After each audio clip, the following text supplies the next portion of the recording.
Hey y'all, welcome back to my channel. I feel like I haven't done a car video in a really long time, and today is a great day to do one. So I just want to talk to y'all about becoming a new person, becoming a new version of yourself, like the version of you that's going to align with not only the material things you want, but the people you want in your life, the treatment you want, how you want to feel on a day-to-day basis, even like to connect closer to that version of you. You have to be willing to try things you've never tried before. You have to be able to put up boundaries you've never put up before. You have to step into certain energies that you've never embodied before. And I can say this as a recovering nice girl, a recovering people pleaser, being a person who valued herself and others valued me for being very convenient, always being so ready and able to help, not really giving any pushback, being that person in my past. I'm starting to realize that to become a new person, to live a life that feels better to me than it has in the past, is going to require me to embody a more assertive and selfish energy. And this is for anybody who feels stuck, who feels like they're always helping other people, but other people don't really help them in the ways that they need. Because also it's a reality that just because somebody helps you doesn't mean they're helping you in the way that you really need it. And for a lot of us, we haven't really received authentic help in the ways that we need for our soul. Like, yes, if you're going through something and somebody offers you money, somebody offers you financial help, yes, that's great, but that's not the only form of help that a lot of us need or have needed in our past, especially in our childhoods. And I grew up feeling very disconnected, feeling very just in my own world, in a good way and in a bad way, where like I didn't really receive the attention and the care that my core self needed, that my authentic self needed. I didn't receive the affirmation and the reassurance that who I am as a person is valuable, not because I can help people, not because I drop all of my responsibilities or I drop all of the things that I want to do to help other people or to show up for other people. Like, I don't care about being valued for being helpful anymore, if that makes sense. Okay, let me reiterate. I don't care to be helpful in the areas that aren't in alignment with my calling. Let me say it like that.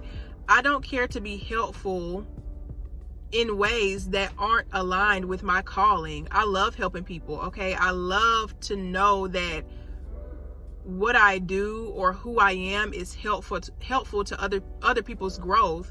But I think a lot of us get stunted in our own purpose, in our own alignment, when we just help any and everybody just because they're calling on us.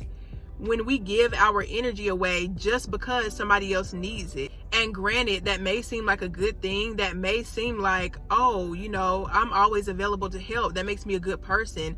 I'm always available to come through for somebody. So that makes me good. A lot of us are still trying to prove our goodness, not only to other people, but to ourselves. We're trying to prove that we're a good person by sacrificing ourselves in ways that definitely don't help us, but only minutely help other people.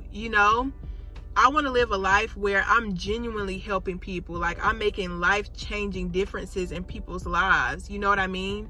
But to become that person, I'm starting to accept that I have to listen to my intuition. I have to be in alignment with my mind and my heart and my spirit. Like I can't just give my energy away just because I feel obligated to.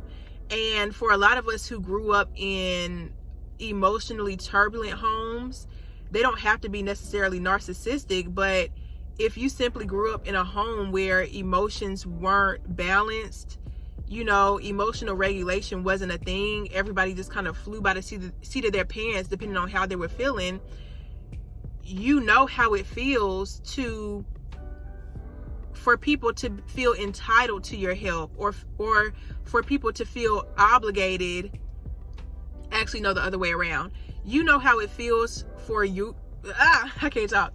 You know how it feels to be obligated, or to feel obligated to help people that you don't necessarily connect with, or that you don't truly want to help. You know how it feels to give your energy away because you're scared of the consequence if you don't, if that makes sense. Like, a lot of us are doing things and offering our energy not in spaces where it would actually make a difference, but we're giving our energy away out of fear, out of trying to avoid a punishment, rather than looking forward to how it can actually improve that person's life, or improve that project, or whatever it is. Like, I don't know, it's really weird. I don't know how long this video is gonna be, but yeah, y'all. And especially with the holidays being here, like, this is when the most entitlement to your energy, or the most entitlement to you being convenient, comes around. So for a lot of people in general, the holidays aren't terrible, but at the same time, we don't necessarily look forward to the holidays. You know what I mean? But I don't know, in general, in my life, honestly, right now in my life, this is the most selfish I've ever been with my energy.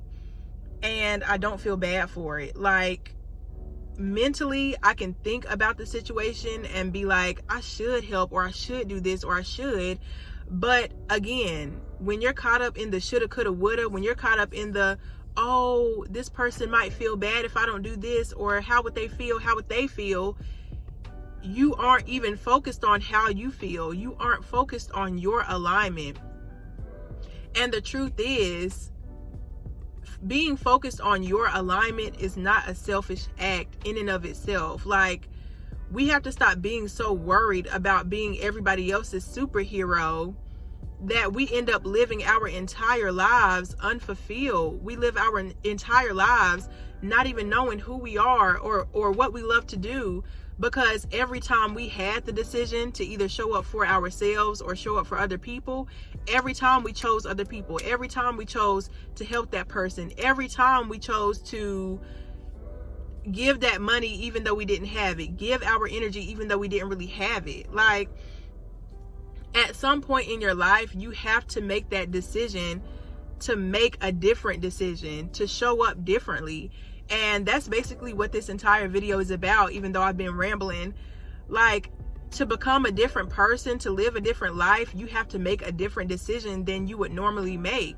And that's regardless of the fear. That's regardless of the unconscious obligation that has been put on you, or that you continue to put on yourself now. You know, as children, we may have been made to feel responsible for other people's emotions, but as an adult, it's like you can make a different decision now. You have the permission, you have the authority to make a different decision. So will you, or will you just continue to live under the suppression that you were always put under, if that makes sense? Like, we always have the option to make a different decision, but it's always the fear, it's the what if, it's the shoulda, coulda, woulda that keeps us from becoming that new person, from becoming who we need to be to acquire the things that we really want, and to, again, just live a life that feels more authentic in general. So yeah.